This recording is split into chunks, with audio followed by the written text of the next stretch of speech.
Gravity is what keeps your feet firmly planted on the ground. That's why the average person can only jump about 1.5 feet straight up. But if we had to live on another planet, say Venus or Saturn, let's find out what difficulties we'd have to endure there. We'll try Mercury first, as it's closest to the sun. The gravity on this planet is less than half that on Earth, so you'll be able to jump about 4 feet high. That is if you can stand the temperatures. On the sunny side, the heat reaches 800 degrees. To be there is like standing neck deep in dark red lava on the slopes of a volcano. Oh boy, night won't bring much respite either. Scorching air will quickly chill to minus 280 degrees. You'll also have to be patient, since one day on Mercury lasts 176 Earth days. While hopping from this inhospitable place to even less welcoming Venus, you'd be able to see Earth from here. If not for the whirling mass of clouds above, they create a monstrous greenhouse effect, as well as immense atmospheric pressure. If you were to jump here, you'd make it just shy of 1.7 feet high, because the mass and size of Earth and Venus are almost similar, with Venus being a little smaller. Besides the constant temperature of a blazing furnace, rain here wouldn't bring relief. The clouds up there are made of sulfuric acid. Skipping our home planet, we go straight for its moon Luna. As it's otherwise called, gravity here is less than 1/5 of that on Earth.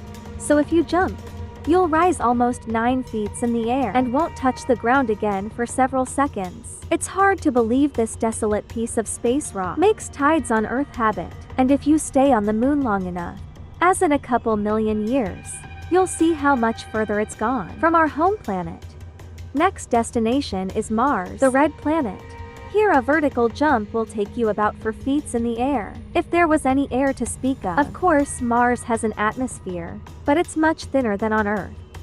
If you stay here until evening, you'll be able to marvel at a beautiful blue sunset. And you can probably see a mountain from here. That's Olympus Mons, the tallest mountain in the solar system. It's almost 3 times taller than Everest, and it's also a volcano, by the way.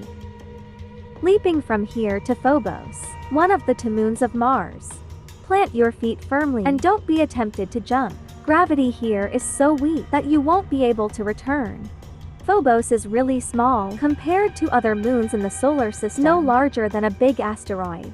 It's almost 100 times closer to its than our moon to Earth. Eventually, it's doomed to be pulled critically close to Mars and shattered.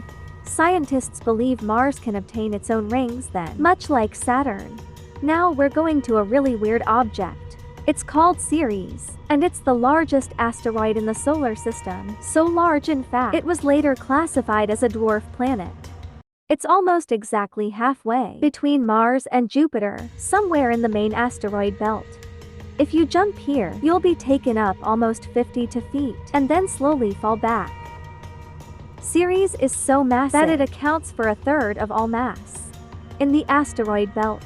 Fast forward to the next waypoint, Jupiter. Being a gas giant, this planet has no solid surface, so jumping here is irrelevant. But if you must, you could only hop about 6 inches high.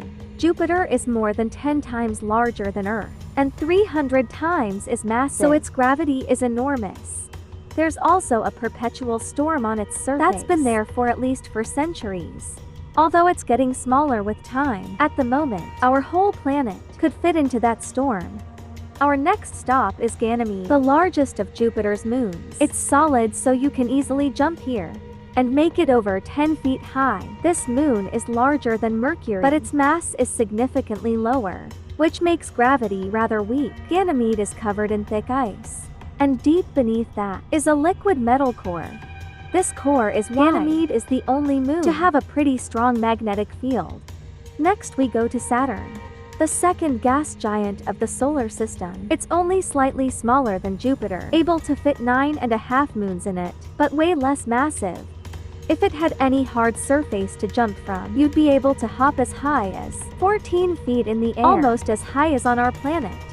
Saturn is most famous for its rings, which are particles of dust and ice left from impacts with different space objects. It spins so fast around its axis that it has flattened itself almost into an oblong shape.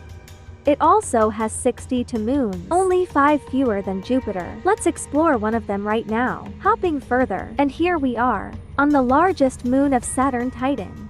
Jumping here will take you just shy of 11 feet high. The atmosphere of this moon is most peculiar. It's heavy and mostly consists of nitrogen, making the surface appear hazy. It's also made almost entirely of ice, but there's rock underneath, and water is only thought to be deep below, near the core.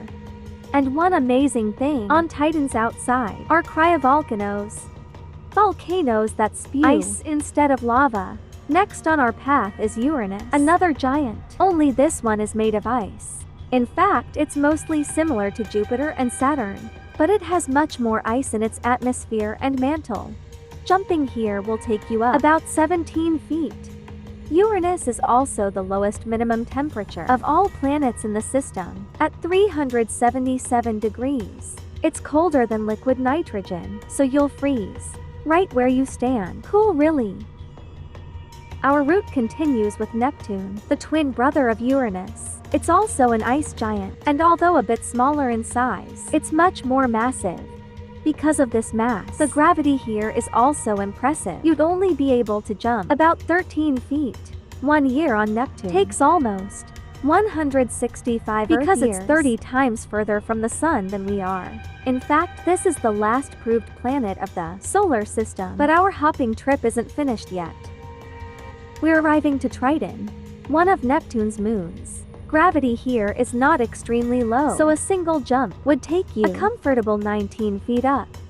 Triton is the only moon that moves in a retrograde orbit. That is against the movement of Neptune around its axis. It also has a unique surface feature called cantaloupe terrain, for its similarity to a melon.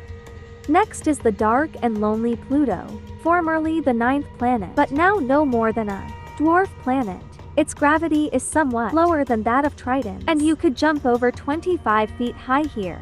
Pluto is too small to be a fully fledged planet. It's smaller than many moons, including ours. Its atmosphere appears and disappears at times. When Pluto is closer to the sun, the ice on its surface evaporates to become the atmosphere, but as soon as it travels further, the gas layer goes away.